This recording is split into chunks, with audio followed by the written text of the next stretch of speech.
আজকে আমি আপনাদের দেখাবো আমার আম গাছে আম ধরেছে। আমি বেশ কয়েক জাতের গাছ লাগিয়েছি,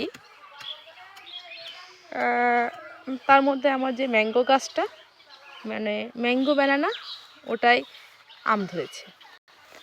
এই যে এটা হচ্ছে আমার ব্যানানা ম্যাঙ্গো।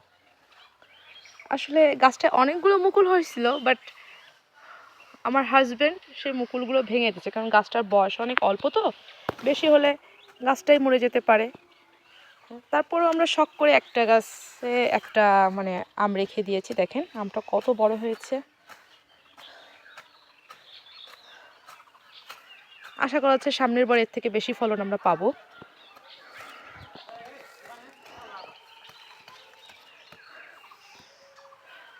হ্যাঁ, ওই পাশে আমার হাজব্যান্ড কাজ করছে। আমরা প্রতি সপ্তাহতেই আসি গাছগুলো যত্ন করতে।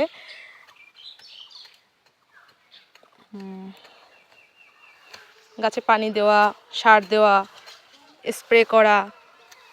এই কিছু কিছু পোকায় পাতাগুলো খেয়ে যায়, এই জন্য মাঝে মাঝে আমাদের পাতাগুলোতে স্প্রে করা লাগে। একটা বিশেষ করে জালি পাতাগুলো পোকারা খেয়ে যায়। এই যে দেখেন এই জালি পাতাগুলা, হ্যাঁ, এই জন্য আমাদের একটু স্প্রে করা লাগে। এই গাছটা বেশ অনেক বড় হয়েছে, কিন্তু এখনও মুকুল ধরে নাই। সামনের বছর আশা করা যাচ্ছে যে আমরা এখান থেকে কিছু ফল পাবো।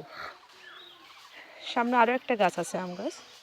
আমার এখানে জমিতে বেশিরভাগই হচ্ছে আম গাছ। হ্যাঁ, এই গাছটার নাম হচ্ছে কাটিমন। এখানে কাটিমন হবে, আম হবে। হ্যাঁ, 3বার ফলন হয় এই গাছটায়। তো এই বছর হয়নি। আর বেশিরভাগ মুকুল যেগুলো ছিল সেগুলো আমরা ছিঁড়ে ফেলে দিছি, কারণ গাছের বয়স তো অনেক অল্প, আম হলে হয়তো গাছটা নিতে পারবে না। তা এই জন্য দেখেন গাছগুলো কত সুস্থ সবল, অনেক সুন্দর দেখতে। এগুলো আরও বড় হলে আরও সুন্দর লাগবে দেখতে।